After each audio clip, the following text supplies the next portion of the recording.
안녕하세요. 입 바른 소리 안 하고는 못 참는 30대 여성입니다.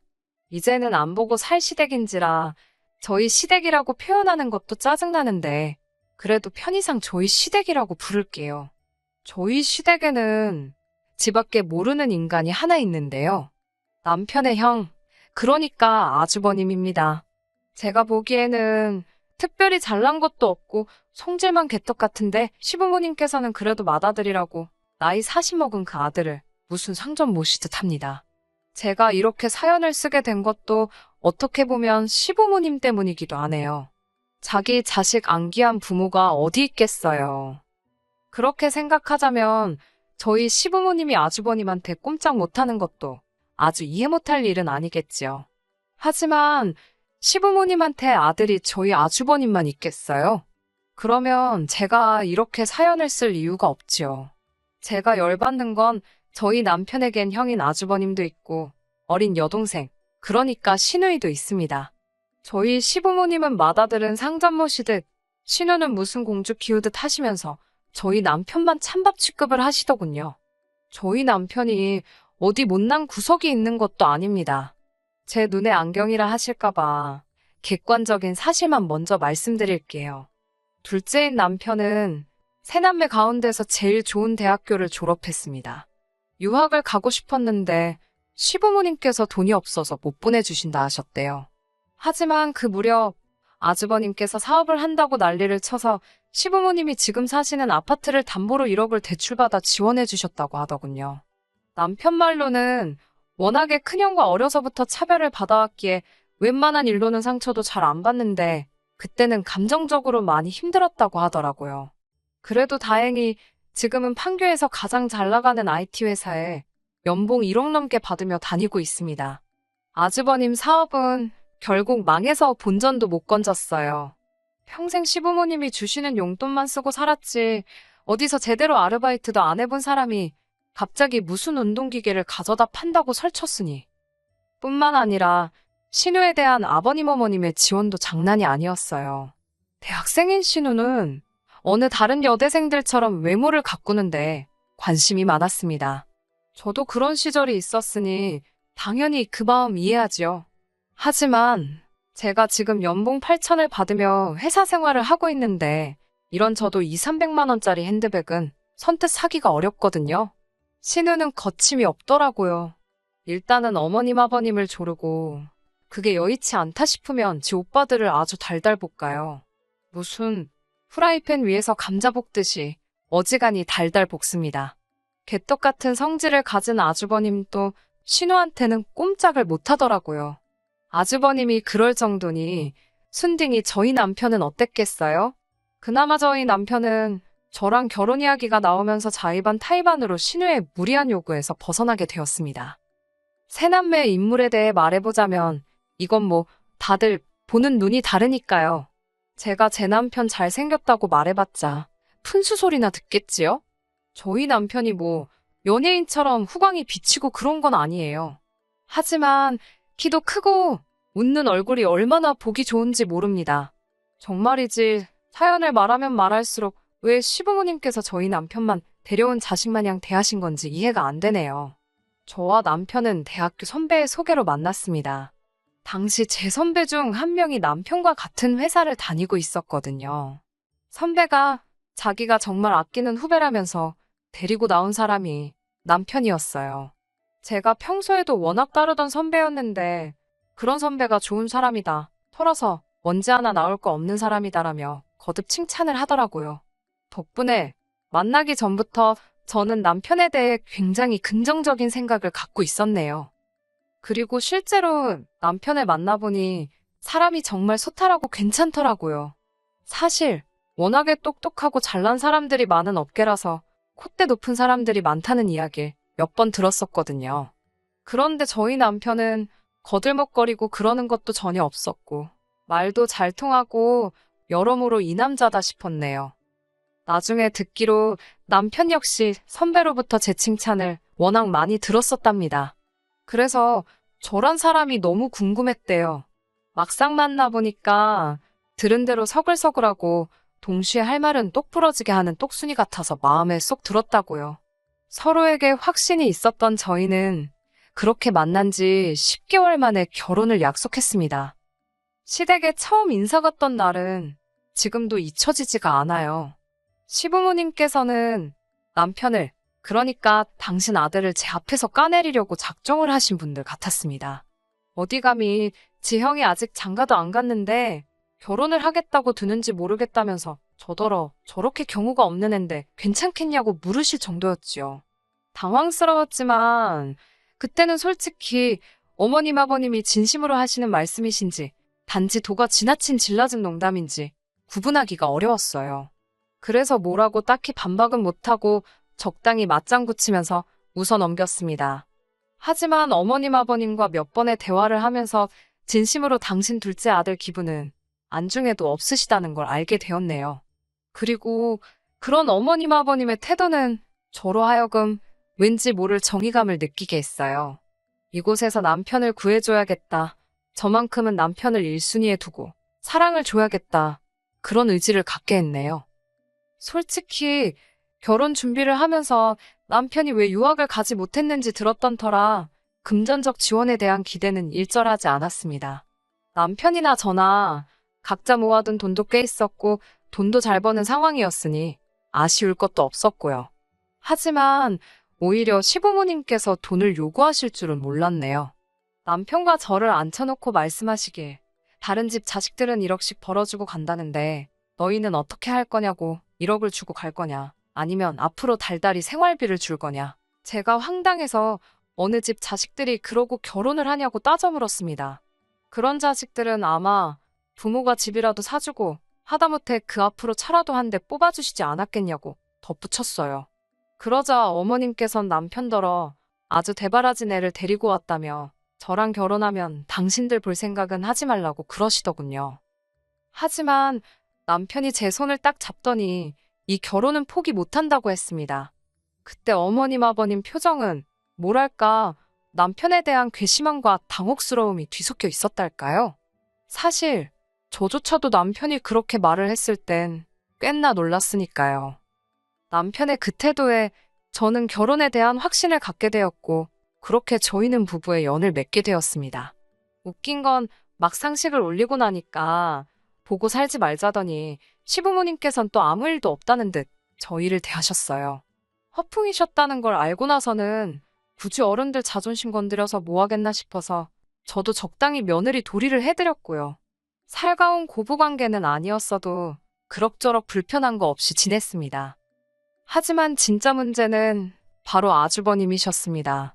일단 뭐 제가 손아랫사람인 건 맞지만 그래도 저한테 말을 너무 편하게 하셨거든요. 결혼하고 얼마 되지 않았을 때입니다. 시댁에서 다 같이 모여 식사를 하는데 저더러 어이 나 물 좀 정확히 이렇게 이야기를 하더라고요. 처음엔 그래 재수씨라는 호칭이 어색해서 그런가 보다 싶었습니다. 그런데 그게 아니었지요. 어이 소리를 3번 듣고 나서야 이건 아니지 싶어서 아주버님께 저한테 재수씨라고 부르면 된다고 알려드렸습니다. 반말도 하지 마시라 했고요. 그러자 아주버님께서 나이도 한참 어린데 씨는 무슨 씨, 그리고 그럼 나더러 존대를 하라는 거냐고 눈을 부라리며 묻더라고요. 그 소리를 듣고는 어이가 없어서 바로 옆에 있던 신우에게 제가 야 가서 물 가져와 그랬습니다. 신우가 눈을 동그랗게 뜨고는 절 쳐다보길래 그래 너 말야 가서 물 떠오라고. 아주버님이 식사 시간에 저에게 했던 그대로 신우한테 해줬지요. 시부모님하고 아주버님의 반응은 정말 가관이었습니다. 특히 어머님께선 저더러 아주버님하고 저하고 서열이 같냐며 아주버님은 당신들 죽고 나면 이 식구들 중 최고 어른이나 마찬가지인데 반말 좀 할 수 있는 거라셨지요. 그러면서 저더러 돈만 잘 벌면 뭐하냐고 기본이 안 되어 있다나요. 이건 뭐 시댁 식구 전부 사고방식이 글러먹어서 제가 어디서부터 설명을 해줘야 할지 모르겠더라고요. 알려준들 들어먹을 것 같지도 않고 그래서 저는 눈에는 눈, 이에는 이라는 심정으로 아주버님이 저에게 호칭 제대로 불러주시고 존댓말 해주시면 저도 신우에게 똑같이 해주겠다 했습니다. 남편은 제가 그런 이야기를 하는 와중에 저를 말리는 척하면서 짐을 싸고 있었고요. 아주버님께서 이대로 가면 안 보고 살 줄 알라며 소리를 질렀고 남편은 그래도 어쩔 수 없지 않겠냐며 반문을 하던걸요? 현관문을 나서는데 어쨌든 제가 기세 좋게 할 말은 하고 나왔어도 가슴이 쿵쿵거리긴 하더라고요. 괜히 나 때문에 우리 남편이 더 미움 산 거 아닌가 그런 생각도 들고 그런데 남편이 저더러 잘했다며 미안하답니다. 제가 그런 이야기를 하기 전에 자기가 먼저 나섰어야 한다며 앞에서도 말씀드렸다시피 아주버님은요 시부모님이 하도 오냐오냐 키우셔서 그런지 무서운 게 없어요. 하지만 그건 어디까지나 그 집안에서 알아서 할 일이고 저는 그 꼬라지를 받아줄 생각이 전혀 없었습니다. 그리고 한 일주일쯤 지났을까요? 이번엔 웬일로 아버님께서 전화를 걸어 오셨습니다. 저더러 아주버님이 자존심이 세서 그러니까 저더러 먼저 아주버님이 사과할 수 있게 판을 좀 깔아보라셨어요. 덧붙이시기를 당신이 생각해도 이번엔 아주버님이 실수를 했다며 당신이 대신 사과하신다고요. 생각지도 못하게 아버님이 먼저 미안하다 하시니 며느리 입장에서도 무조건 싫다 안 된다고 버티기가 그렇더라고요. 한편으로는 그래 이 정도면 아주버님도 지가 실수했다는 생각은 하고 있겠지. 그런 믿음도 있었고요. 그래서 알겠다고 말씀드렸습니다. 아주버님께 그날은 아주버님도 저도 감정적이었던 것 같다고 중간에 다른 식구들이 얼마나 불편하겠냐며 얼굴 붉히는 일 없이 지냈으면 좋겠다고 문자 한 통을 넣었습니다. 그러자 아주버님께서 알면 됐다고 답장을 해왔어요. 답장을 확인하곤 기분이 쎄하더라고요. 이 인간이 말귀를 알아들은 건지 아닌지 그래도 또 그걸 따지고 둘 수는 없었으니 그대로 유야무야 지나가게 되었습니다. 하지만 사람이 진짜 하나를 보면 열을 안다고 하더니 그 말이 딱이더라고요. 시댁 식구들은 사고방식도 아주 글러 있었지요. 솔직히 저는 어느 정도 거리만 두고 살면 앞으로 서로 얼굴 붉힐 일은 없을 거라 생각했습니다. 그러나 이후로 시댁 식구들은 저에게 말하는 것만 조심했을 뿐 뒤로 남편을 괴롭히고 있었더군요. 저 몰래 그렇게 남편한테 돈 좀 보내라고 쪼아댔던 거지요.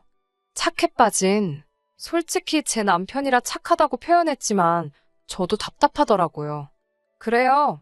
답답한 남편은 어떻게든 저한테 이야기하지 않고 돈을 좀 줘보려고 했답니다. 그러면 저한테 좀 잘해줄까 싶은 생각도 있었다대요. 그런데 저희 집은 돈 관리를 전적으로 제가 하거든요. 그러니 남편의 마음이 어떻건 간에 저를 통하지 않으면 돈을 빼갈 방법이 없죠.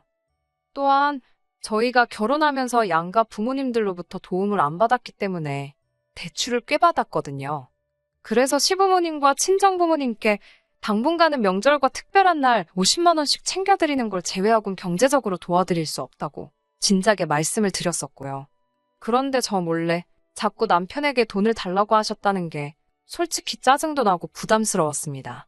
그런 요구를 하는 게 시부모님뿐만 아니라 아주버님과 신우도 있었다는 건 충격적이기까지 했고요. 한 번은 신우가 저더러 제가 지금 네 사람치를 가로챘다고 그러던데 그 말뜻을 이해하고 나서야 바보 같은 남편이 얼마나 당하고 산 건지 가늠이 돼서 정말 화가 치솟더라니까요. 이후로는 진짜 돈 관리를 더 철저히 했습니다. 남편이 남편 스스로를 위해서 쓰는 돈에는 아낌없이 서포트를 해줬지만 시댁에는 정말 10원짜리 하나 세는 일이 없게 했어요.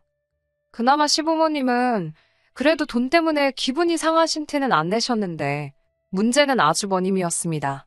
저에게 말씀하시는 걸 보면 진짜 하나만 걸려라 벼르고 있는 사람처럼 나를 세우고 계셨거든요. 아주 절 잡겠다고 혈안이 되어 있는 아주버님을 보고 있자니 저라고 기분이 좋을 리는 없었지요. 그러다 사건은 지난달 저녁 식사 자리에서 일어났습니다.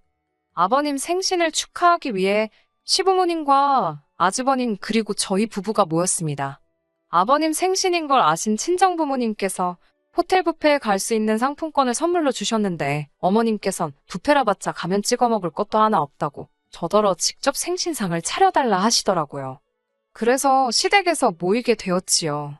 미역국이랑 불고기 정도는 제가 집에서 직접 만들었고요. 어이가 없었던 건 아주버님께서 당신은 꼭 등갈비찜이 먹고 싶다더라고요. 제가 웃으며 아버님 생신이지 아주버님 생일도 아닌데 그것까지 할 시간은 없을 것 같다고 하니까 그래도 하는 김에 좀 하면 되는 거 아니냐입니다. 생전지 손으로 뭐 하나 만들어 본 적이 없으니 요리할 메뉴 하나 더 늘어나는 게 얼마나 번거로운 일인지 모르는 눈치였어요. 말도 더는 섞기 싫어서 인근 식당에서 포장해 갔더니 씩씩거리기만 하고 손도 안 대더라고요. 안 먹으면 본인만 손해 아니겠어요? 저랑 남편이랑 열심히 먹었지요. 아무튼 그렇게 식사를 마친 뒤 아버님 생신 선물로 현금 50만 원을 드렸습니다. 아주버님께선 저희가 아버님께 돈 봉투 드리는 걸 보면서도 뭐 하나 꺼낼 생각을 안 하더라고요. 코딱지만한 거라도 본인이 하면 생색을 내지 못해 안달인 인간이 저희 몰래 아버님 생신을 챙겼을 리도 없고 제가 아주버님께 무슨 선물을 하신 거냐고 면전에 대고 물었습니다. 그러자 저희를 어이없다는 듯 재려보기만 할 뿐 별말 못하던걸요? 그렇게 시간이 흘러 어느덧 시계를 보니 10시더라고요. 시댁에서 저희 집까지는 빨라도 1시간이 걸렸고 바로 다음 날은 저희 친정어머니 생신이셨습니다. 생신 축하 겸 해서 친정부모님과 저희 부부가 같이 서울 근교로 1박 2일 여행을 가기로 되어 있었고요. 참고로 저희 친정부모님이 여행 경비 전액을 부담하시는 여행이었습니다. 저는 남편에게 이제 슬슬 가자고 신호를 보냈어요. 가서 빨리 짐도 싸야 했고 여러 가지로 마음이 바빴거든요. 그런데 그때 신우가 아주버님께 전화를 걸어온 모양이었습니다. 대학교 동아리 활동을 열심히 하던 신우는 아버님 생신과 동아리 설립 5주년 기념식 사이에서 고민을 하더니 아버님 생신은 매년 돌아오지 않냐며 동아리 기념식에 참석한 상황이었거든요. 시댁 식구들 그 누구도 뭐라 하는 사람이 없었으니 제가 보기엔 이해가 안 되었어도 뭐라고 한마디 하기도 그렇더라고요. 그저 속으로 여러 가지 의미로 신우도 대단하다고 생각만 했네요. 신우의 목소리가 어찌나 큰지 전화기 너머로 다 들리는 상황이었는데 목소리가 잔뜩 취해 있었습니다. 신우는 저희 남편도 지금 와 있는 거냐며 둘째 오빠 보고 싶다고 애교를 부려댔어요. 하지만 저희는 빨리 일어나야 했기에 대충 그러냐 대꾸만 하고 시댁을 떠나려는 참이었지요. 그런데 신우가 자기가 오늘 둘째 오빠를 만나야 할 빌이 딱 왔다면서 저희더러 어디 가지 말고 자기를 기다리랍니다. 그러고는 전화가 끊어졌어요. 저는 술 취한 신우의 어설픈 앙탈 정도로 생각하고 집에 가려고 했습니다. 그런데 어머님께서 저희더러 이렇게 된 거 신우를 기다렸다가 보고 자고 가라셨어요. 그러면서 너는 신우가 지 오빠 보고 싶어 죽겠다는데 왜 둘 사이를 갈라놓으려고 하냐입니다. 저는 어머님께 아시다시피 내일 친정어머니 생신이라서 집에 가서 정리를 해야 할 것 같다고 다시 한번 설명을 드렸고요. 그러자 아주버님께서 저더러 아주 보자 하니까 제가 시댁 식구들 알기를 발톱의 때만도 못하게 보는 것 같답니다. 그러면서 저더러 싸가지 없는 X라고 하시더군요. 제가 어이가 없어서 지금 뭐라고 하셨냐니까 싸가지 없는 X라며 젊은 게 아주 지 고집대로 하려고 둔다고. 어이가 없어서 진짜 지뚱불인지 모른다더니 누구더러 헛소리를 짓거리나 싶던걸요? 제가 지금 당장 사과하라고 그렇지 않으면 가만히 있지 않을 거라고 했습니다. 하지만 아주버님은 끝까지 내가 너한테 윗사람인데 아랫사람이 싸가지가 없으면 한마디 할 수도 있고 필요하면 때릴 수도 있답니다. 사랑에 매라나요? 제가 진짜 그 말 듣고 눈이 돌아갈 뻔했습니다. 그런데 그때 순식간에 상상도 못한 일이 벌어졌어요. 저희 남편이 아주버님 얼굴에 냅다 주먹을 날렸거든요. 누구 하나 말릴 새도 없었습니다. 쓰러진 아주버님은 자기 턱인지 볼인지를 부여잡고 어처구니가 없다는 표정으로 남편을 째려보았고 시부모님께선 냅다 저희 남편한테 제정신이냐고 네가 뭔데 형한테 그러냐고 악을 쓰시더군요. 그러자 남편이 일어나려고 하는 아주버님을 한 대 더 쳤습니다. 그리고는 그래도 한 핏줄이라서 사람 대접해주고 살았더니 정신도 못 차리고 못같이 산다면서 그리고는 남편이 저에게 가자고 하더라고요. 상종 못할 사람들이라면서요. 그렇게 집으로 돌아와 속에서 불거져 나오 분노를 억누르고 있었습니다. 하지만 남편은 무슨 일인지 콧노래를 부르고 후련한 얼굴이더라고요. 그리고 이튿날 저희는 예정대로 친정부모님과 여행을 떠났네요. 어머님께서 전화를 걸어오셔서는 저더러 마음에 안 들어 죽겠다고 저 때문에 형제들 의상하고 그래서 저도 어머님께 그럼 어머님 입맛에 맞는 며느리 구해서 천년만년 사시라 받아쳤어요. 결국 그 일로 인해 저희는 시댁과 연을 완전히 끊게 되었습니다. 남편은 그 어느 때보다 이렇게 홀가분한 적은 없었다며 너무 행복하다고 하더라고요. 남편이 행복해하는 모습을 보니 저도 행복하네요. 이후로 저희는 지금까지 시댁과 상관없이 아주 잘 지내고 있습니다. 하지만 들리는 이야기로는 요즘에는 어머님과 아주버님의 관계도 예전 같지는 않은 눈치랍니다. 걸핏하면 어머님께서 마음먹은 아들 뒤치다꺼리하는 여편네는 당신밖에 없다며 팔자가 이게 뭐냐고 하소연을 하시는 모양이더라고요. 아주버님 입장에서는 그런 어머니께 서운해서 난리고요. 아무려면 어떤가요? 저는 이제 그 집과는 아무 상관도 없는데요, 뭐. 누군가 저더러 그래도 며느린데 시부모님과 남편 사이에서 중재라도 해봐야 하는 거 아니냐고 하던데 전 그럴 생각이 전혀 없습니다. 아쉬운 사람이 먼저 손 내미는 게 맞잖아요. 필요한 사람들끼리 알아서 풀도록 내버려 둘랍니다. 끝까지 들어주셔서 감사합니다. 오늘의 사연은 여기까지입니다. 구독과 좋아요, 알람 설정 부탁드리고 더 좋은 사연으로 다시 찾아뵙겠습니다. 감사합니다.